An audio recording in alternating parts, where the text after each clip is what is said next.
Hi everyone, welcome back to the Mama Genius Hub podcast. I'm so excited for our next guest. I was saying new guest because she's a newbie to being a guest, but we're going to welcome her onto the podcast.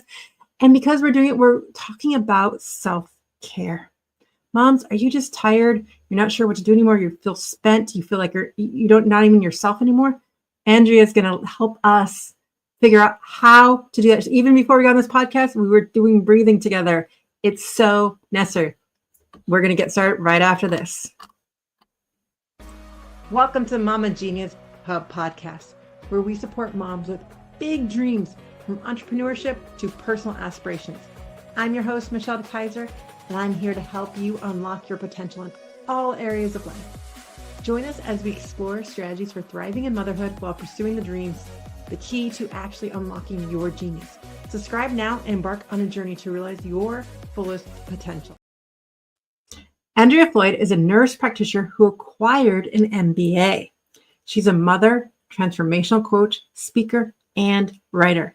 She's collaborated with Hamilton Region Indian Center in Hamilton, Ontario, Canada to assist a published Indigenous mom and baby research to study the unexpected benefits of decolonized knowledge translated initiative for Indigenous mothers participants. My gosh, we're going to get such a wealth of knowledge today. She's also passionate about enabling the voice of marginalized populations and influencing mothers to prioritize self-care and to put that oxygen man on first. It's not just a saying. Let's figure out how we're going to actually do it first so they can show up for their best selves, themselves, their children, and their relationships while positioning themselves for their purpose. That's what we're having on here because she's a perfect person to show us how to do that on the Mama Genius Festival. Welcome to the stage, Andrea. So excited to have you here today. Hi, Michelle. Thank you. I'm really excited to be here. Thank you for inviting me to your home. I'm so glad you accepted because I was like, we need to get people out there doing this, getting our voices out there. We need to get that message. And you had such a vital message that I wanted to make sure we got into this because we hear that saying all the time. You got to put your ass in your arm first. It's so much so that it feels like you don't even hear it anymore.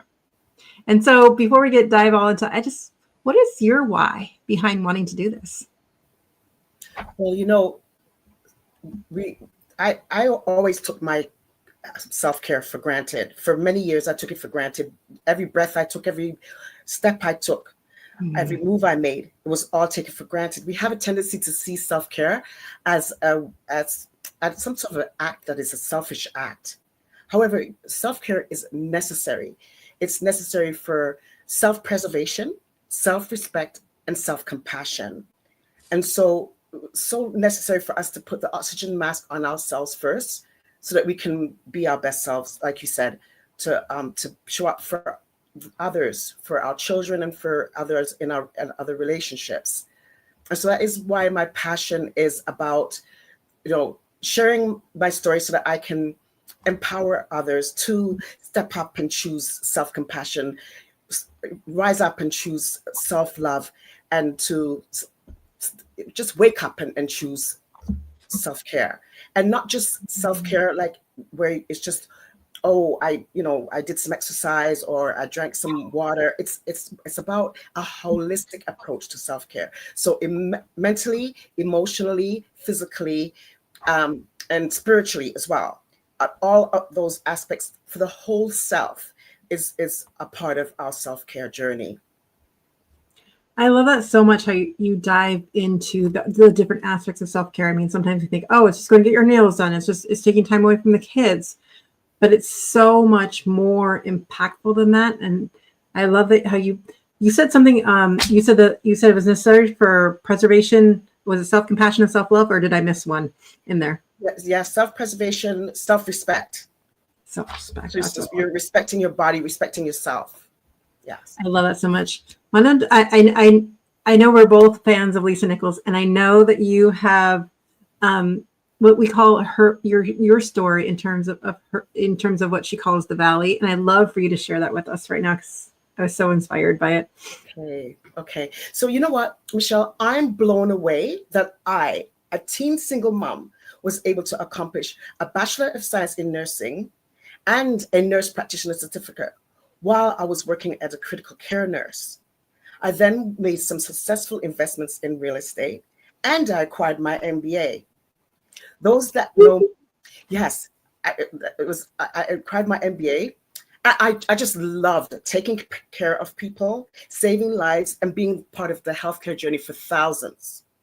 Those that know me know that, they see me as being strong, courageous, and healthy. But it wasn't always that way. My daughter was less than a year old, and we still lived at home with my parents and with my two younger siblings. And I was trying to finish my grade 12, my high school, and with all my might, trying everything not to have to apply for government assistance. It was a time when I was just so exhausted, physically, mentally, emotionally. We have a tendency to burn the candle at both ends. Have you ever laid in bed and looked over at the clock and thought, oh my goodness, I've only got an hour left to sleep and I haven't slept and I don't know how I'm going to get through the rest of the day?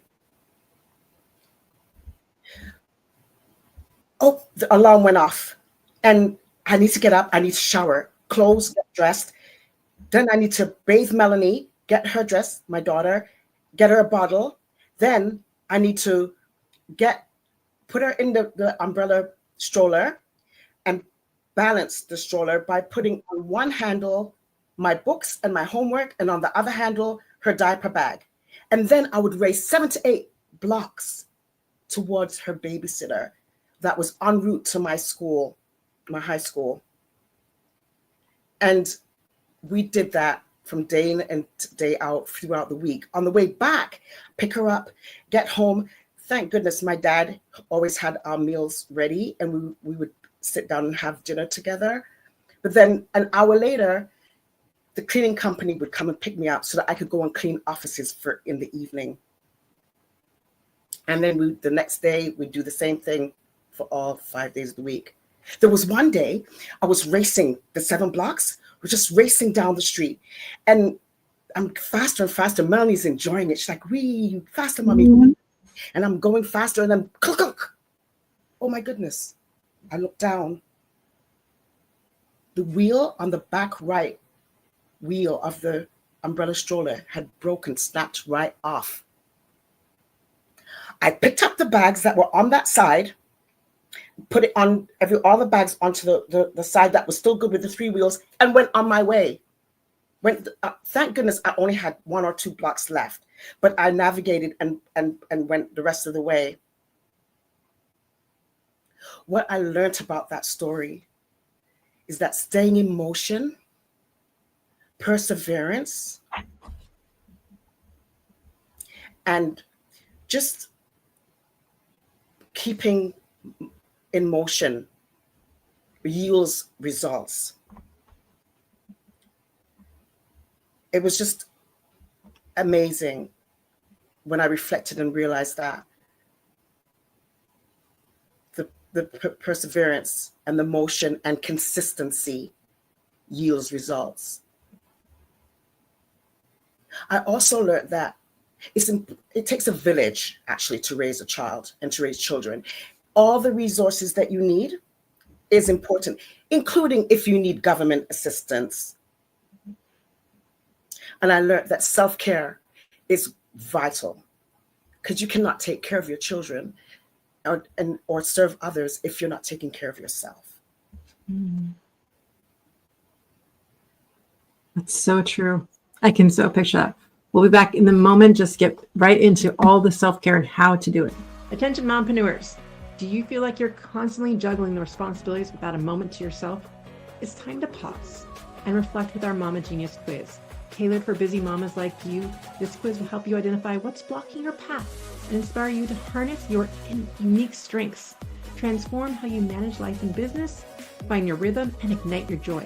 Visit mamageniushub.com today to discover your Mama Genius. And that's mamageniushub.com.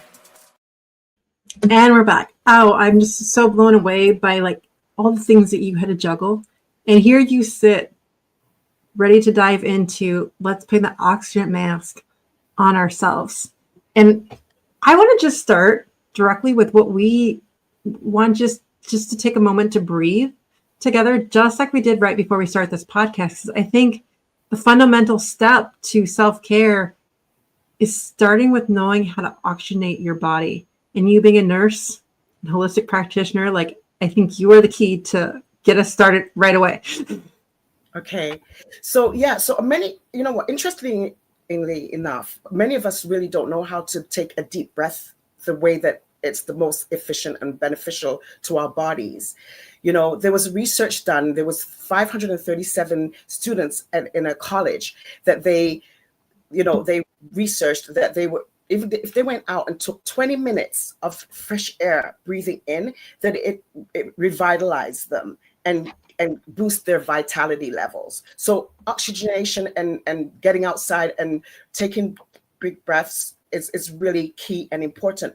What happens is when we're breathing, usually ordinarily, it's at a subconscious level. It's at the pons level of the brain, and it just happens subconsciously. You're not even realizing that you're breathing. We're not paying any attention to that. But when we get intentional about breathing, now the autonomic nervous system kicks in. Parasympathetic nervous system kicks in, and that's why you get that relaxation and that anxiety level calming effect that comes in from that nervous system kicking in. And so it's important I do the number, like many people do 4, 4, and 4, because you can remember to take a breath, count 4, like hold it for 4, and then expiry for 4. But what I do is to breathe in for 4. So you take a big breath, but you put your hands on your stomach, then you know that you're breathing the correct way. Because as you take your breath in, you feel your stomach protruding out. Like a baby. Babies breathe actually the way that we're supposed to breathe. But we get lazy as we get older, and we don't breathe the way we should anymore. So breathe up here, breathe in our chest more. That's right. We don't use the full capacity of our lungs. And so not getting as good as oxygenation as we could to our organs and our brain and our heart, right? So what happens is when you take that breath and you just put your hand on your tummy, then you'll know and take your breath and kind of imagine like if you're trying to make your breath go all the way to your toes, actually. And then you hold it for 7, count 7 when you're holding it, and imagine it going to all of your organs and nutrifying, giving all the nutrients of the oxygenation all over to all your organs and everywhere in your body, all your cells. And that's for the count of 7.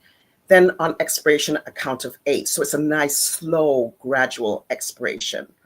And you'll find if you do 3 or 4 of those breaths in a day, and it doesn't take a lot of time, that it'll just calm you and relax you. And it's just, it's a really self-love and self-compassion, act of self-love and self-compassion and self-respect. Remember, when we left the embryo, the first thing that we had to do is take a breath, and then we take it for granted the rest of our lives. So true. Well, can you lead us through a breath together? And if you're driving or listening to this, you don't need to do it, but just hearing that and knowing, a lot of us might have heard of Brock's breathing, like you said, that the 4, 4, and 4. So here's an extension on that. And I love how you have us put our hands on our belly, because sometimes you think we're taking a deep breath, but if you feel your shoulders and your chest moving up and down, you're not getting deep enough. And so when you put your hands in your belly, you realize you're getting deep in. And I love the visualization. So keep in mind with the visualization that you're picturing that air coming in and circulating through your body. Really picture that as part of this, because the more we see what's happening inside our bodies, the more we have control and we're taking charge of what is actually happening. So lead us. Yeah. Okay, so we'll do it now then. Okay, so we'll breathe in and we'll count to 4. So close your eyes and breathe in and count into, 1, 2, 3, 4. Make sure your hands are on your tummy and you're feeling it protrude. Okay. And we're holding it for 7. You imagine it going through your lungs and through your heart, through your kidneys, your liver, your spleen, every cell, down your arms, your legs. Just imagine it flowing, taking nice, rich, oxygenated blood all over to nutrify your body. And just be in the moment. And if something comes into your head, just acknowledge it, but then let it go.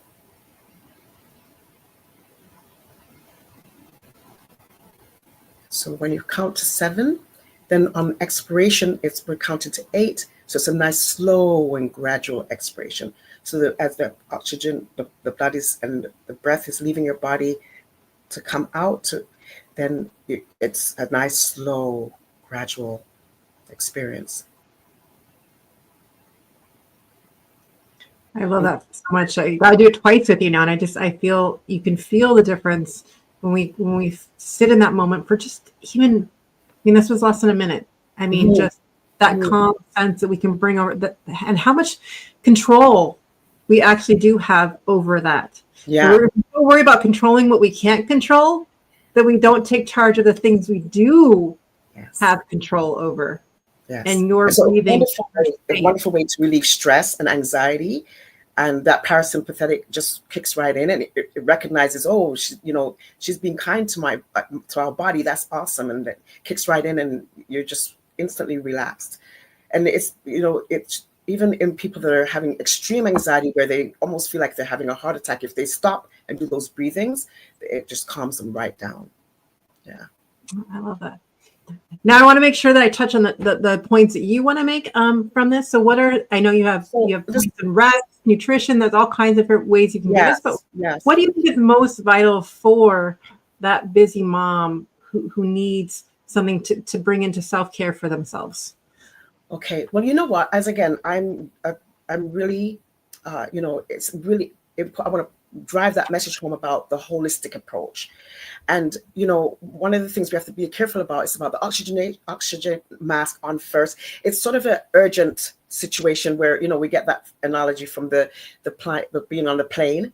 And so, it's an emergency, but we're talking about this holistic approach to self-care ongoing, that it becomes like a part of life for you, and to the point where it's like a culture to your family, that your children will watch and see that you're doing this, and they'll adapt the same behaviors as well, healthy behaviors. And so spirituality is really important. Like the foundation of spirituality was for me raising my daughter, that parental responsibility of having biblical laws, and for her to have the right ethics and morality and values and beliefs. It was crucial for me. My grandmother was a God-fearing woman, and she was with me when I had Melanie. Actually, after I had Melanie, she came and visited me from Antigua, and she's my late grandmother, and I'm wearing her hat actually today as we're speaking. But it's very important to have some spirituality, that something that grounds you, that that helps you find your purpose. And so it's different for some, like I know for the indigenous folks, they're like smudging and drumming is really important. Some may do mindfulness, like meditation. There's different ways of spirituality, and I don't want to leave anybody out, but definitely it was important foundation for me and raising my daughter. Also, I would think just knowing those key foundational things about, like, the golden rule. I like that one, with golden rule, where you do unto others as you want them to do to you. So you're treating others with respect and kindness.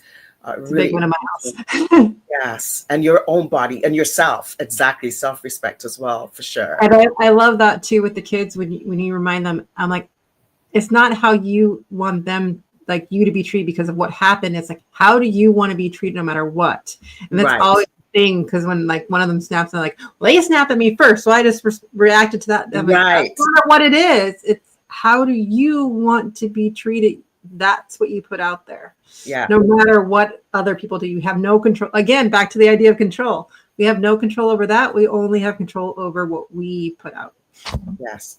And just to remember, like what I said about you're developing a culture within your family, which is really important, like the values and beliefs of your family. I had no idea, on reflection, I realized that I didn't have any idea that my response, not reaction, but response to that wheel breaking off on that stroller, that planted the seed for my daughter to gain those characteristics of having grit and resiliency and perseverance. And she has those characteristics. And I love those characteristics about her.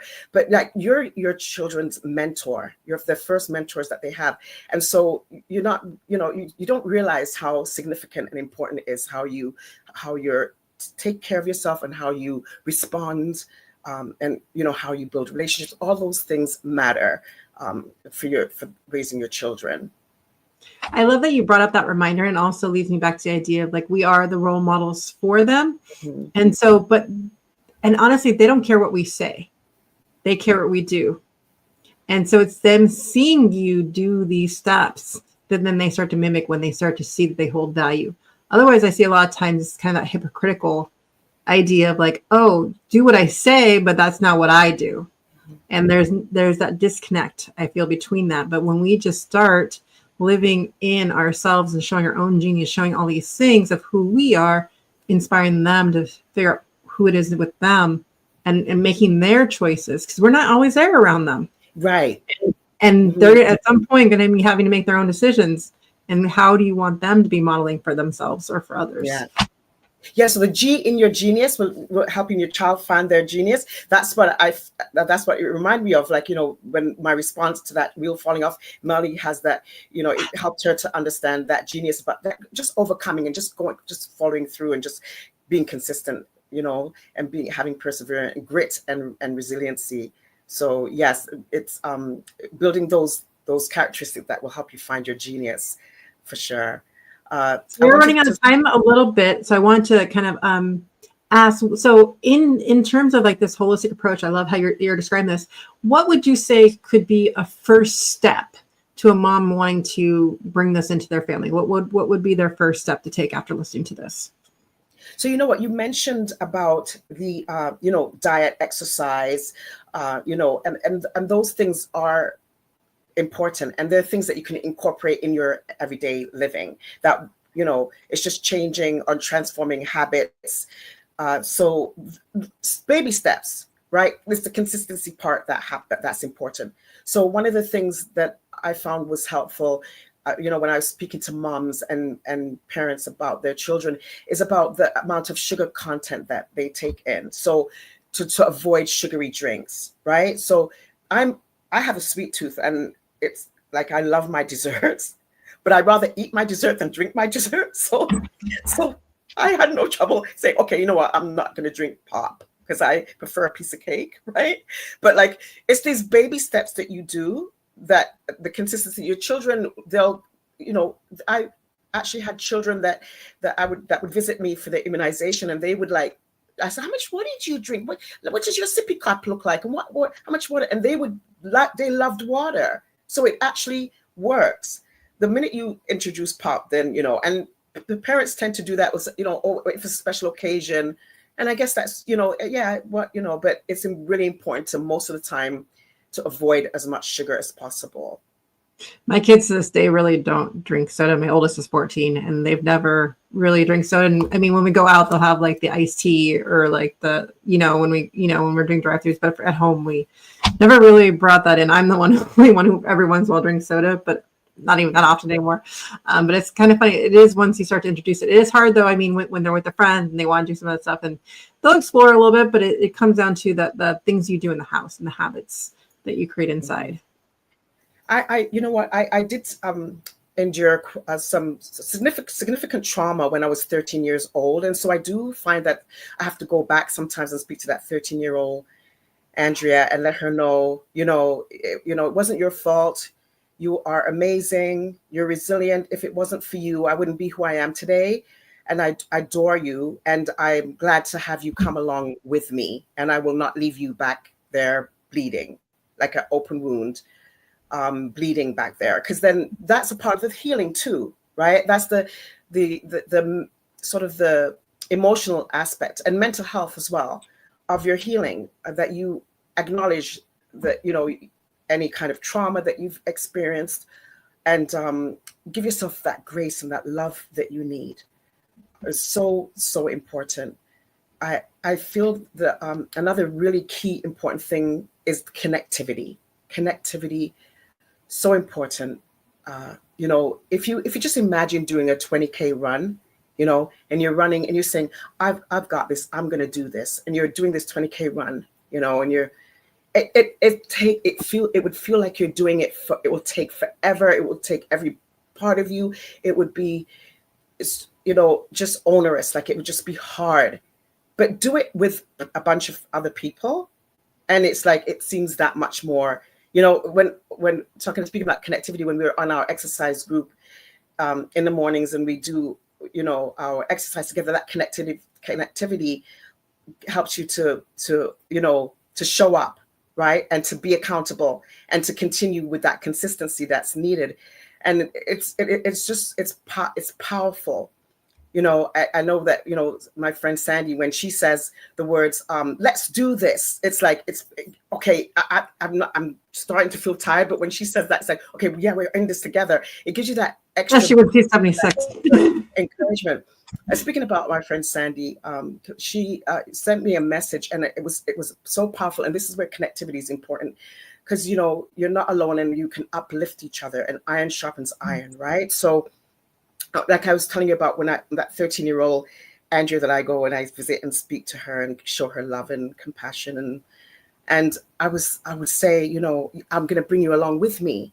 Well, Sandy sent me a message last week, and it was along the lines of, finding my full voice and empowering my self-confidence and living a life of fulfillment, and that it was my birthright. And it just was so impactful, because I then realized that's the piece that's missing that I need to tell Andrea.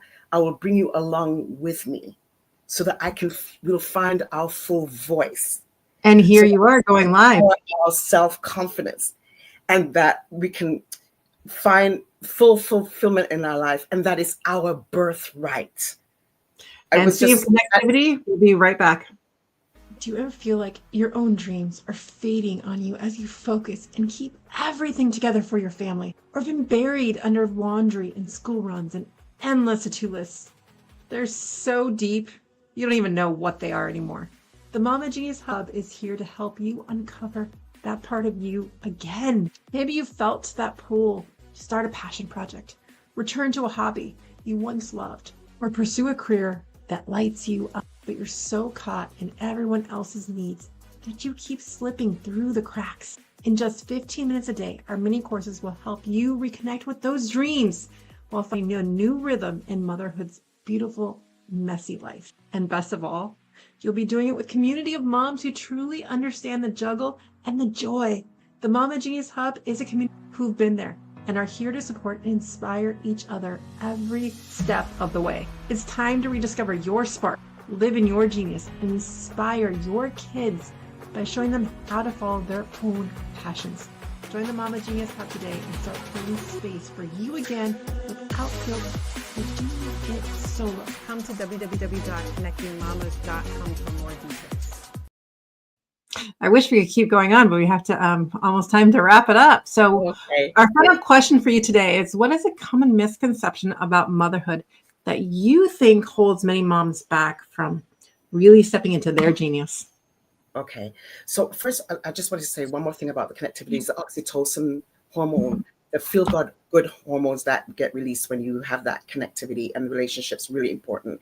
And it's at the brain level that it helps. So it helps with your healing as well. And the question you said was a misconception. For me, a powerful one that I can think of is when you think that you have to wait till you've raised your children before you can live out your purpose or follow your dreams.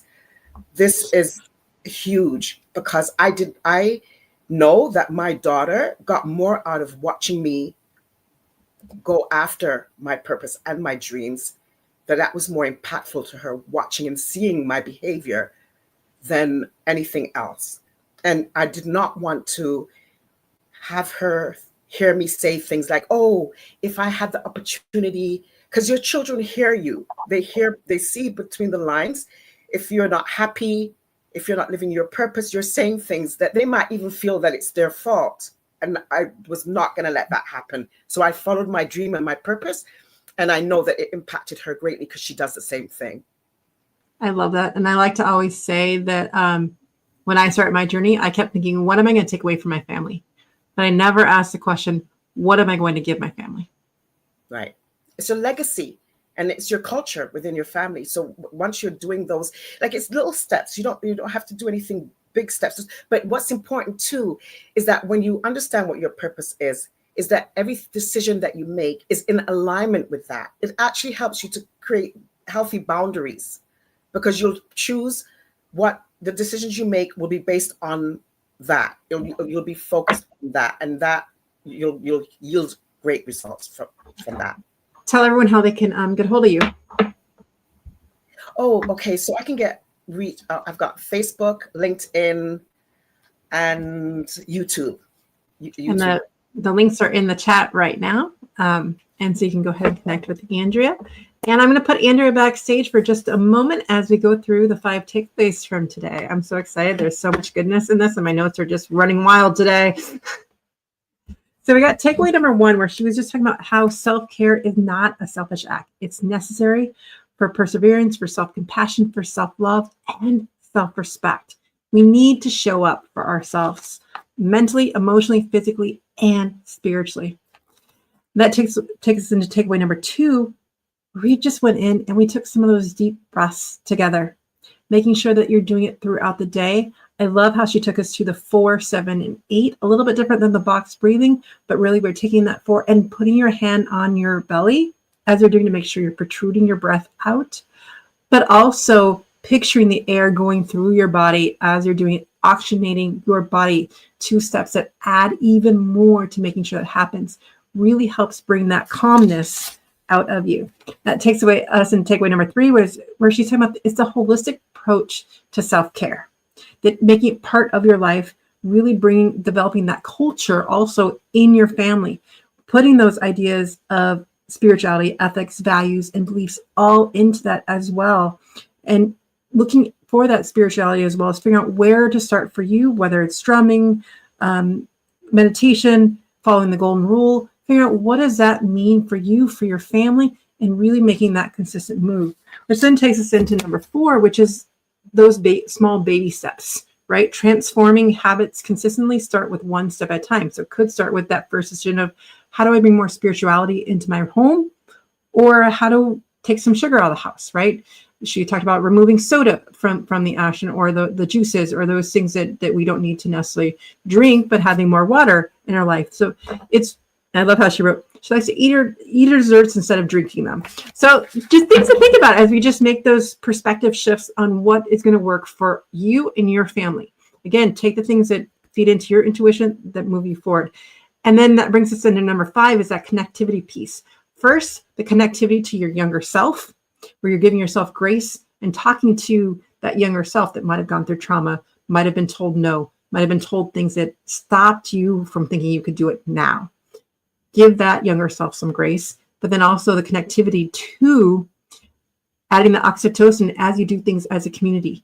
Finding, as we're in an exercise group together in the morning, finding stuff that you do in community to move yourself forward, giving that accountability and to make it more fun, which then gives us back to, why don't you come join us in the Mama Genius Hub where we can do motherhood together. So Andrea, let's bring you back for your final takeaway for today. It's important to understand that you can be the CEO of your health, and so that you take control of your outcome, your health. It's your journey. It's your story to write. There's some things like social determinants of health. You'll hear this kind of talk where they talk about health is impacted by education, your occupation, your gender, your ethnicity, and your race. And this is a social construct to say that you're impacted by discrimination and oppression if you based on your those things. And also, to be more comprehensive, there's the intersectionality, where it's an overlap of the different things. So for my intersectionality would be being a Black female and single mom, right? But those things, definitely the healthcare systems and organizations should be aware of, because it's their job to make sure that they can reach the masses and reach marginalized populations to make sure that they get the healthcare that they deserve. Definitely. But for you, as an individual, you can make a difference and impact your life by being CEO and taking good health, good care of yourself holistically, because it's all interconnected, spiritually, mentally, physically, and emotionally, because you deserve it and you matter. And you'll be able to pour out and show up your best self for your children and for all who you're connected with. Oh, I love that so much. And I also loved how you were talking about the word control in there, as well as I forgot to mention that in my takeaways, but remember the things that we do have control over. We have control over our breath. We have control over our visualization. Start by taking control of the habits and things that you do instead of worrying about the things that you don't have control over, and see where it takes you. And we'll see you on the next episode. Thank you, Andrea, so much for joining us today. Bye, everyone. Thank you for joining us in today's episode of the Mama Genius Hub podcast. If you found value in our conversation, please share this episode with another mama who might benefit. Sharing helps us build a supportive community and reach out to more mamas like you. After all, it's more fun when we do motherhood together. Until next time, stay motivated and continue to pursue your dreams as you shine in your genius.